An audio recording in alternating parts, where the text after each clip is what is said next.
গ্রাম থেকে দূরে অরণ্যের কিনারে এক পরিত্যক্ত জমিদার বাড়ি, যেখানে বছরের পর বছর কেউ পা রাখে না।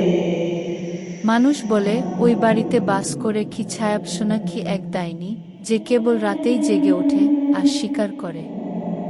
তার চোখ আগুনের মতো জ্বলে, চুল ছড়িয়ে পড়ে ঘাড়ের নিচে পর্যন্ত।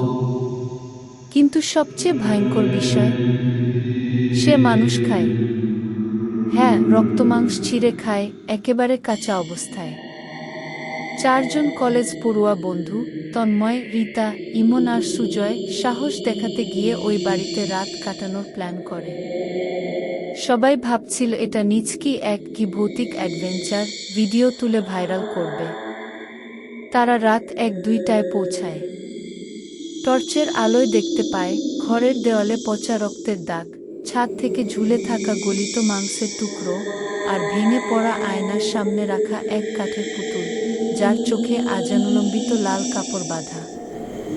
রীতা হঠাৎই বলে, আমার কেমন যেন মনে হচ্ছে কেউ আমাদের দেখছে। খুব পরক্ষণেই এক ঠান্ডা হাওয়া কানে ফিসফিস করে বলে, তোমাদের রক্তের গন্ধ পাচ্ছি গু। তন্ময় টর্চ ঘুরিয়ে দেখে দেয়ালের ছায়া যেন নড়ছে। হঠাৎ সে ছাদ থেকে ঝাঁপিয়ে পড়ে একটা নারী দেহ, কিন্তু মুখটা ছিল না। গর্তের মতো ফাঁকা, শুধু একটা বিশাল কালো ফাটল, আর তাতে গুটি গুটি দাঁত। ইমন দৌড়ে পালাতে গিয়ে পড়ে যায়। ডাইনির লম্বা আঙুল ইমনের মুখ চেপে ধরে ছিঁড়ে ফেলে গাল, রক্ত ছিটকে পড়ে দেয়ালে। রীতা চিৎকার করতে করতে অজ্ঞান হয়ে যায়। সুজয় টানতে টানতে রীতাকে নিয়ে পালাতে চায়, কিন্তু দরজা তখন বন্ধ, অদৃশ্য কোনো শক্তিতে। ছায়াপসনা তখন এক ভয়ানক আওয়াজে হেসে ওঠে, তোমরা এসেছ, এখন ফিরতে পারবে না। একটা মোমবাতি হঠাৎ জ্বলে ওঠে ঘরের কোণে।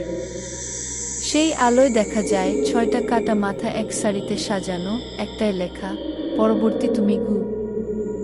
সকালবেলা গ্রামের কিছু মানুষ সাহস করে ঢুকে দেখে ঘরের মেঝেতে শুধু একটা মোবাইল পড়ে আছে, ক্যামেরা চালু ছিল। শেষ ভিডিও ক্লিপে দেখা যায় একজন হেঁটে আসছে ক্যামেরার দিকে, আর হঠাৎ তার চোখ খুলে লাল হয়ে ওঠে। তারপর স্ক্রিন ব্ল্যাক। আজও কেউ ওই বাড়ির দিকে তাকায় না। কেউ কেউ রাত হলে শোনে কাঁচা মাংস চিবানোর শব্দ আর সেই ভয়ানক হাসি, হা হা হা, আরও রক্ত চাই।